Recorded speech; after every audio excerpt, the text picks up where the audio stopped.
Yes, welcome back to the Sports Show. Time to turn our attention to the Southern Footy League. And if you pick up the Advertiser on Tuesday, clubs unite against fans' racist abuse. Wouldn't expect it in the Southern Footy League, would you? Well, you wouldn't. I would have thought the two clubs that were involved, Flagstaff, Hill, Port Noarlunga, both got great records. All right, let's get over to the press. All right, let's get over to the press. Craig Warman. Craig, thanks for coming in, mate. We'll start with the controversy, then we've got some other things we want to get to, but Flagstaff Hill, Port Noarlunga, something happened in the game. Flagstaff Hill, a couple of spectators, racial abuse towards some players at Port Noarlunga. Yeah, and that matter's currently under investigation, and as a result of that, we will thoroughly investigate what happened, work through the process with both clubs, and as a result of that, we are looking at an education phase to the whatever outcomes come from the investigation committee. Mate, are you disappointed on the back of so much going on at the moment? You know, Black Lives Matter, bend the knee, racism. It just couldn't be more at focal point than it is right now for that. We're disappointed any time, of course, but for it to happen now with so much around it, is it any different?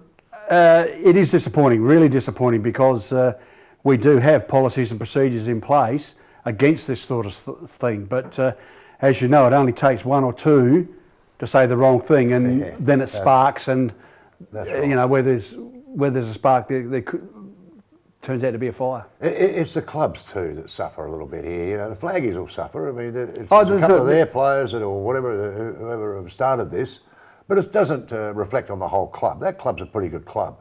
Fair enough. So. It's disappointing that you're going to get a couple of people that can really just tarnish the whole club. They can really just, Well, not only the club, but the league itself as well. And the league itself, which has been going great guns without a problem. I was really surprised at that. I was really surprised Flagstaff, Hill, Port Noarlunga, because they've both been old clubs that have just been around for forever and ever, that are just fantastic clubs. It only takes one bloke, or, you know, exactly, and bang. And then all of a sudden your whole club, I mean, I look at the Adelaide Footy League with the Rosewater Footy Club. Yep. One fella makes a big mistake and the whole club is in trouble. Yeah. Yeah. And they're forever tarnished. You know, that club, no, they're thugs. Okay. Well, no, they're not.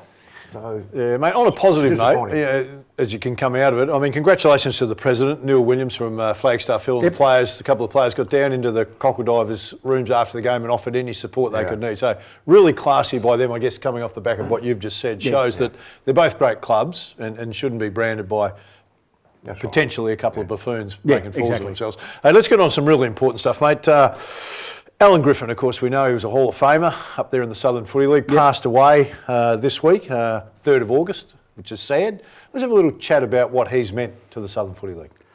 Well, where do you start with a gentleman like Alan? He was involved in the Footy League for probably around 50 years. Wow. Set up all of our junior programs, was the creator of our Sunday competition, which has gone gangbusters, and was one of my mentors when I first joined the board of the Southern Footy League. So really respectable gentleman, and would go out of his way to ensure that a kid got a game of footy. Million awards as well, just to prove that, just to back that up. He's an Order of Australia as well. So, yes, yeah. You know, a servant like that, really sad that these guys pass away, because they're just great people for your league and for footy in general. It's a really sad one. But that would have been a nice, the Order of Australia is a pretty big award for somebody from Southern Footy League, basically. Oh, very much so. And we've been lucky enough to have a couple of those gentlemen.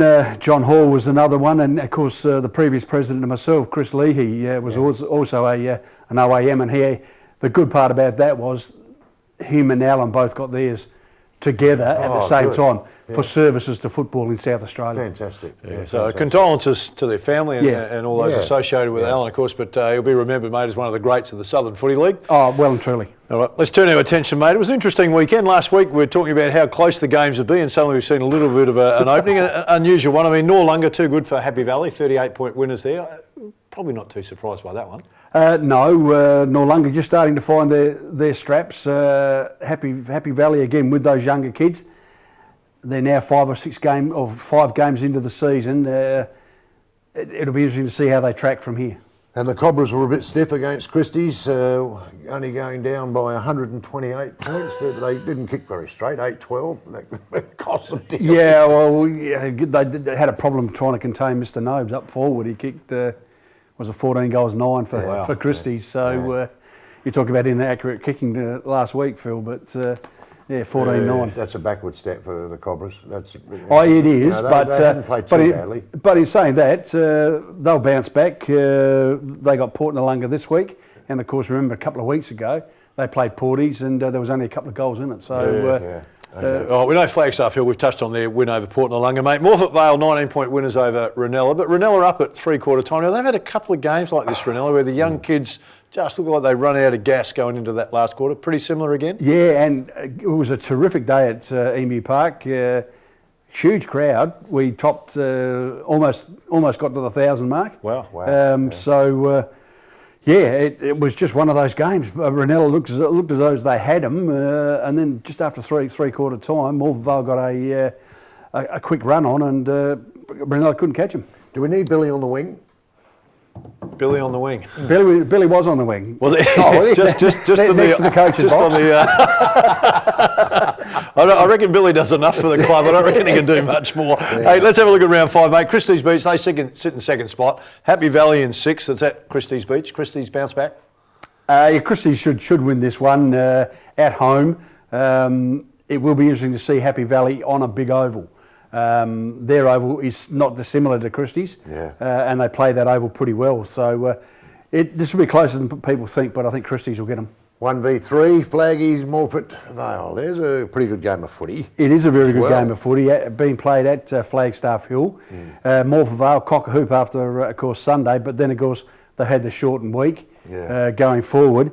So when you look at it, I still like Flaggies at home. All right. Ranella sit in 7th spot, Noarlunga in 4th. It's at Ranella. This will be a good game. It will be a really good game because Noarlunga are just starting to find their feet, but Ranella have been in all of their games, and at home they're always you're given that extra couple of goals for home ground advantage. And look, I think I'll stick with the black and whites at home. All right, you touched on this one, mate. Port Noarlunga in 5th, Cove in 8th. Cove are a bit down at the moment, so you'd imagine Port Noarlunga would be too good. As I said, but 2 weeks ago it could have gone the other way, and Cove could have beaten Port Noarlunga. So there's not a lot between these two sides, and I know Cove get back a couple of their better players this week from injury. So here's hope for a cracker game. All right, mate. Always appreciate you coming in. Hopefully the controversy on the weekend will take the right path and sort itself out. Yep. No doubt you guys will handle that well. And to Alan Griffin and again to all his family, outstanding contributor to the Southern Footy League, and our condolences to everyone there. Stay with us. Still plenty to come on the show.